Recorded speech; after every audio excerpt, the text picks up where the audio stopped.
लोकतंत्र का हृदय स्थल है हमारा संसद भवन, वहां सबको नहीं जाना चाहिए, लेकिन एक तरीका होता है ना कि वहां तक आए ही ना लोग, पहले ही जाके संसद भवन से जाके उनकी बात सुन लो ना, वो क्या कह रहे हैं, और क्यों किसी को भूख हड़ताल पे बैठना पड़े। अंग्रेजी राज में जब भूख हड़ताल करते थे गांधी, हम कितनी बार तो पढ़ते हैं, याद है लॉर्ड इरविन ने दिल्ली बुलाया था गांधी को, आरटीसी की बातचीत तुम्हें बताई हुई है ना, उस टाइम पे भी लोगों को ऐसे इनवाइट करके बुला के बैठा के बातचीत करते थे कि भाई तुम्हें क्या चाहिए। उस टाइम हम क्या थे, गुलाम, और वो हमारे एक तरह से आका बन के बैठे थे, फिर भी बात करते थे। लेकिन आज अगर हम देखें, हमारे ही तो लोग हैं, हमारे बीच में से गए, हम तो अपने जैसे ही समझते हैं। यहाँ तो प्रधानमंत्री भारत का एक नागरिक ही तो है। उस बात के साथ हम ये एक्सपेक्ट करते हैं कि मोदी जी कम से कम बातें सुनने लग जाएं और लोगों के सामने बैठ के प्रेस कॉन्फ्रेंस के माध्यम से लाइव ये चीजें हो, हम भी सुने हमारा पीएम क्या सोचता है, हमारा पीएम क्या पॉलिसी बना रहे हैं। जैसे कोई कहता है कि भाई मोदी जी टेलीप्रॉम्प्टर पे से पढ़ के बोलते हैं, तो हमें बुरा लगता है। भाई हम एक पढ़ा लिखा देश है, हमारे देश की एक इज्जत होनी चाहिए। दुनिया में ये बात अगर फैल रही है, एक तुम्हें ध्यान है पीछे एक वीडियो में एक विदेशी पत्रकार ने क्या कहा कि मोदी जी जो है विदेश में जब गए हुए थे कि मोदी जी कभी प्रेस कॉन्फ्रेंस नहीं करते। ये बात इंटरनेशनल लेवल पे क्यों चल रही है, और ये मोदी जी को लगती ना लगती हो, हमें लगता है कि भारत की भी बेइज्जती है। हमारे पीएम के प्रति बाहर वाले क्यों ऐसा बोल पाते हैं कि मोदी जी प्रेस कॉन्फ्रेंस नहीं करते या जनता से बात नहीं करते, और ये क्यों कहते हैं कि टेलीप्रॉम्प्टर पे ना बोले ना, ऐसा लोग आए और बातचीत करें और मोदी जी की इज्जत बढ़ेगी तो हमें भी अच्छा लगेगा। बेटा वो एक इंसान मत सोचो, वो एक पोस्ट है, उस पोस्ट की रिस्पेक्ट होनी चाहिए, रिगार्ड होना चाहिए। हमारे प्रेसिडेंट की, हमारे पीएम की देश में और विदेश में इज्जत होनी चाहिए, इससे भारत का मान बढ़ता है। लेकिन अगर कोई विदेशी भी हमारे पीएम के ऊपर क्वेश्चन मार्क उठा रहे हैं तो इससे हमारे देश की भी तो बेइज्जती है, हमारी भी तो साख गिरती है। तो अभी 3 साल है, मोदी जी को ये चाहिए कि बच्चों के जिन जिनको दिक्कत है, चाहे वो स्टूडेंट्स हैं, महिलाएं हैं या जो भी कम्युनिटी है, बीच में जाएं, सुने, और अगर गलतियां होती हैं तो उन गलतियों को एक्सेप्ट करें और गलतियों में सुधार कर लें। हर आदमी से गलती होती है, तुम और मैं परफेक्ट थोड़ी ना है बेटा। क्या हमने कोई गलती नहीं की? बहुत गलतियां की हमने, लेकिन गलतियों से सीख के आगे बढ़ना उस आदमी की हमेशा प्रशंसा होती है, क्योंकि सीखते रहना, आगे बढ़ना एक प्रोसेस है। और मोदी जी उस प्रोसेस में 12 साल तो जमे रहे एक जगह कि मैं प्रेस कॉन्फ्रेंस नहीं करूंगा। कम से कम अब कदम उठा लें तो हम जैसे लोग जो उनसे एक्सपेक्ट करते हैं कि भारत का मान बढ़ेगा। और अब कहीं ना कहीं जो लोग बिल्कुल आंख बंद करके बैठे हैं, मुझे लगता है उनकी भी आंखें खुलनी चाहिए। पुलिस ने जो कल एक्शन लिया, मैं पुलिस की विरोधी नहीं हूँ, मुझे ऐसा लगता है वो एक्शन भी उनको लेना पड़ता है, क्योंकि ऊपर से बेटा ऑर्डर्स आते हैं। पुलिस वाले कांस्टेबल, हेड कांस्टेबल, ये कुछ नहीं, इनको ये मत सोचो ये गलत है, ये क्या करें, इनको तो एक कॉल आएगी कि लाठी चार्ज करो, कर देंगे लाठी चार्ज। उनको अपनी मर्जी से चलने का हक नहीं है, उनके सिर पे जिम्मेदारी है। किसी की माँ बीमार है, किसी के पिताजी हॉस्पिटल में एडमिट है, किसी के बच्चों की फीस जानी है, वो तो तुम्हारे जैसे तो लोग हैं। तुम नौकरी चाहते हो अपने परिवार चलाने के लिए ना, ये पुलिस वाले, आरपीएफ वाले सब नौकरी कर रहे हैं, इनको तो बेचारों को ऑर्डर फॉलो करना है। प्रॉब्लम है ऊंचे लेवल पे बैठे हुए लोग, जो ऊंचे लेवल के अधिकारी हैं और जो उससे ऊपर बैठे हैं, उन्हें चाहिए कि सिस्टम की डिमांड को समझें, इस टाइम क्या जरूरत है उसको समझें और उसके अकॉर्डिंग एक्शन लें। कल जो सोनीपत में घटना हुई, उसमें नीचे के जो लोग थे, जो भाई 1 स्टार 2 स्टार 3 स्टार, वो थोड़ी ना बदतमीजी कर रहे थे। जो बदतमीजी सामने आई वो तो आला अधिकारी ने की ना भाई, एक बड़े रैंक के अधिकारी ने तो बदतमीजी की, बात करने का तरीका गलत था। भाई ये डेमोक्रेटिक कंट्री है, कोई इंसान अगर किसी चीज से खुश नहीं है सरकार की पॉलिसी से तो वो विरोध जता सकता है, इसमें बदतमीजी करने की क्या जरूरत है। और कल जितना मैंने देखा था, पहले वीडियो बन गई थी कि हम वापस जा रहे हैं और वापसी का पूरा कंफर्म हो गया था, वीडियो भी लाइव थी, वो तो अब चाहें तो उसको चेक कर लें टाइम। ये बात हो गई थी कि भाई हमें जाने नहीं दे रहे और हम वापस जा रहे हैं, वापस जाना कहने के बाद भी बदतमीजी कर रहे थे, तो ये गलत है। और आला अधिकारियों से एक्सपेक्ट किया जाता है कि वो थोड़ा सा ध्यान रखेंगे अपनी भाषा का, एक सभ्य भाषा। बड़े लेवल पे बैठा हुआ आदमी ना, उसकी जिम्मेदारी ज्यादा होती है। छोटे लेवल का आदमी कुछ करे तो सोचते हैं चलो कोई बात नहीं, लेकिन एक हाई लेवल पे बैठा इंसान जिसने कितना पढ़ा होगा, इंटरव्यूज दिए होंगे, कहीं प्री लिखा होगा, मेंस लिखा होगा, तब जाके वहां तक पहुंचा। अगर उसको ये नहीं दिख रहा कि इतने सारे सर हैं और ये मान गए हैं जाने के लिए, कोई हो ना कि नहीं हम अड़ रहे हैं, हम तो ये करेंगे, हम तो बैरिकेडिंग तोड़ेंगे, हम और डंडे लेके जा रहे हैं। भैया शांतिपूर्वक एक समूह आया और वो कह रहा है हमें जाना है, पुलिस वालों ने कहा नहीं जाना, अलाउ नहीं है, तो ठीक है वापस चलते हैं। उसके बावजूद अधिकारी आ रहे हैं। ये तो वही बात हो गई कि बस ये दिखाना है कि हम अधिकारी हैं।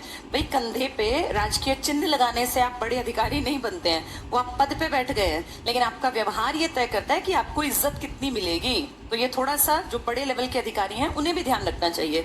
और कल को तुम भी जहां जाओ ना बेटा, काम करना तो ठीक है, आपकी जिम्मेदारी है, लेकिन जब भी पब्लिक डीलिंग हो तो इस बात का ध्यान रखना कि पब्लिक आप जैसी तो होती है, कल को आप ही नौकरियां करोगे। मैं देखती हूँ कई बार जैसे बिजली दफ्तर में बदतमीजी कर रहे हैं, ये ऐसे नहीं करना चाहिए। तुम आज पब्लिक हो, कल तुम कहीं जाके बैठ जाओगे किसी दफ्तर में, तो ये याद करना कि हम भी पब्लिक में से ही निकल के आए हैं और अपनी डिमांड रखने का हक सबको मिला हुआ है। मैंने तुमने नहीं दे रखा, संविधान ने दे रखा है। कल कितने सारे स्टूडेंट्स थे, सुबह मैंने देखी वीडियोस जिनमें वो फ्लावर और संविधान की किताब लेके हाथ में जा रहे थे कि हम संसद तक जाएंगे किताब और फूल के साथ। लेकिन उसके बाद जो भयानक वीडियोस आई वो सच में भयानक थी और देख के लगता है कि हाँ, जिनके माँ बाप ने अपने बच्चों को लाठी खाते देखा कईयों के पैर टूट गए हैं, किसी के कंधे पे हड्डी टूट गई, किसी का सर फट गया। और ये तो थोड़ी वीडियोस हैं, क्योंकि उस टाइम बच्चे वीडियोस बनाने की पोजीशन में नहीं थे, भागदौड़ मची हुई थी। कितने ज्यादा लोग जख्मी हुए होंगे, सबकी जानकारी थोड़ी ना मिलेगी। पुलिस अपने बिहाफ पे कह रही है 50 तो हमारे जख्मी हुए हैं, 50 या 100 के बीच में बता रहे हैं। सोचो पुलिस अगर 50-100 जख्मी हुई है तो जनता कितनी जख्मी हुई होगी। पुलिस का जख्मी होना तो बहुत बात की बात है ना। पहले तो लाठी चार्ज में जिसके हाथ में डंडा है, जिसके सिर पे हेलमेट है, जिसने जैकेट पहनी है, वो तो बेटा हावी रहेगा। पुलिस को पकड़ने वाली भीड़ तो बहुत बाद में कि वो एक आधा कोई घिर गया, नहीं तो उनके जितने नंबर वो बताएंगे ना, उससे कई गुना ज्यादा नंबर जनता पिटी होगी, जनता ने लाठियां खाई होंगी तब जाके। तो इन सबका तरीका यही हो सकता है। ये लोकतांत्रिक देश है, सरकार जब भी कोई बड़ी कम्युनिटी कहे उसकी बातों को कम से कम बुला के रिप्रेजेंटेटिव को सुन ले कि ये क्या चाहते हैं। और मैं ये भी नहीं कह रही कि जनता हमेशा ठीक होगी, बेटा हम भी तो गलत हो सकते हैं। हो सकता है हमारी कोई डिमांड गलत हो, तो वहां बैठ के बातचीत से इस प्रॉब्लम को सोल्यूशन निकाल सकते हैं। जो गलत है उसको गलत होने का कारण बता दे कि बेटा तुम्हारी ये डिमांड गलत है, ऐसा पॉसिबल नहीं है। हम भी तो जान लेना कि हमारी क्या गलतियां हैं, चाहे वो कम्युनिटी किसानों की हो, चाहे व्यापारियों की, चाहे विद्यार्थियों की, सबसे बात कर लेनी चाहिए। और बात करने में हर्जी क्या है। तो हमारे पीएम तक ये मैसेज अगर पहुंचे कि हर चीज का हल है बातचीत, अगर बात कर लेंगे तो स्टूडेंट्स भी खुश हो जाएंगे। और अगर पीएम खुद सोचो, इमेजिन करो कल सुबह सुबह पीएम का मैसेज पहुंचता कि भाई रिप्रेजेंटेटिव्स के 10 बच्चे आ जाओ, मैं पर्सनली बात करूंगा, तो आज हम पता है क्या कह रहे होते कि लोकतंत्र वाकई में जिंदा है। हम कितने पॉजिटिव होते कि कल पीएम ने देखो सुबह 10 बच्चे 11 बच्चे बुला लिए। ये एक स्टेप ही लेना था, बच्चे फिर भी गए, 2 लड़कों के वो तुमने वो देखा होगा ना। लेकिन बेटा तब तक बातें बिगड़ गई थी। तो हमेशा बड़प्पन दिखाना चाहिए बड़े पद पर बैठे आदमी को। और जब ऐसा लगे कि इतनी दुनिया दुखी है तो उनके 5-7 प्रतिनिधि बुला के बातचीत कर ले, कुछ नहीं जाता बातचीत में। और जो ये भी मान के चलना, जब प्रतिनिधि जाते हैं ना 5-7 या 10, वो बदतमीजी नहीं करते बेटा।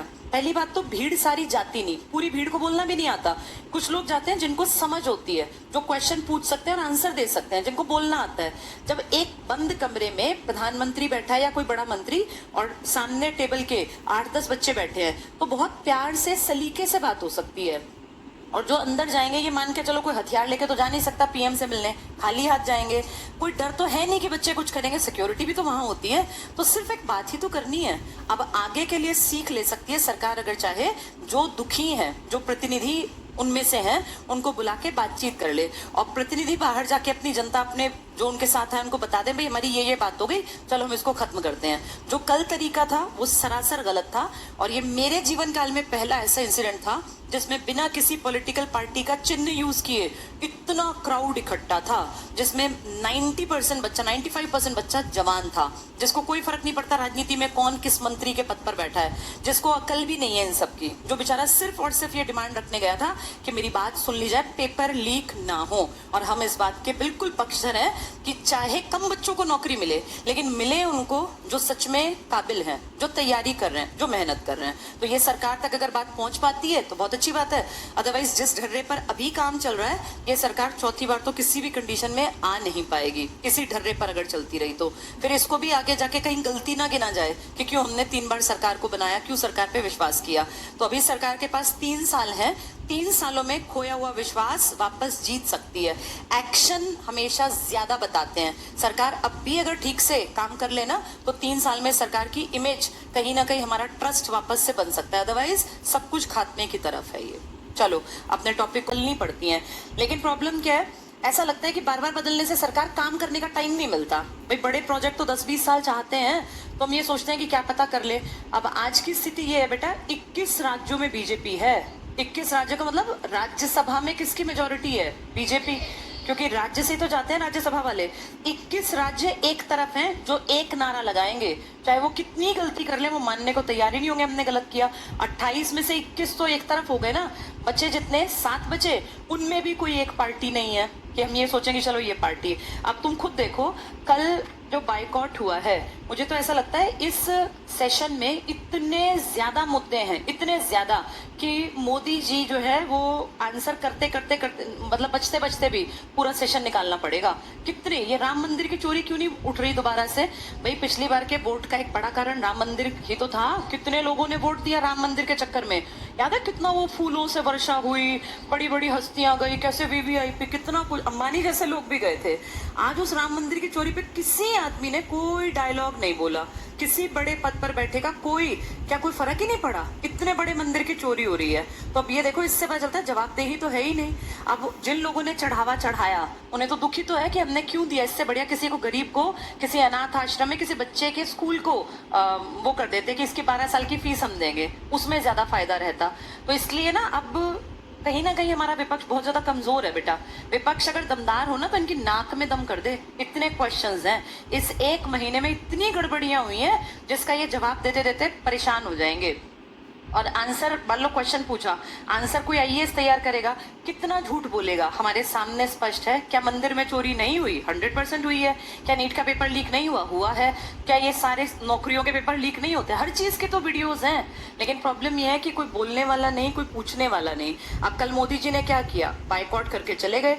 एक बार भी मोदी जी बोले थोड़ी ना कि दिल्ली में 2 किलोमीटर दूर इतनी जनसंख्या आ गई है, भाई मुझे काम करना चाहिए। किसी को नहीं बोले। अब तक मोदी जी ने कल की घटना पे कोई भी वक्तव्य जारी नहीं किया। सरकार की तरफ से कुछ नहीं आया। क्या ये इतनी छोटी घटना थी? कुछ कोई बड़ी कवरेज ही नहीं है, जबकि विदेशी कवरेज कर रहे हैं इस चीज को कि इंडिया में ये हाल चल रहा है। तो इससे आइडिया लगाओ बेटा, लोकतंत्र रह कहाँ गया। अब तो दोबारा से सरकार को फिर से सोचना पड़ेगा कि लोकतंत्र है भी या तानाशाही है। और अगर तानाशाही है तो फिर तो गड़बड़ होगी।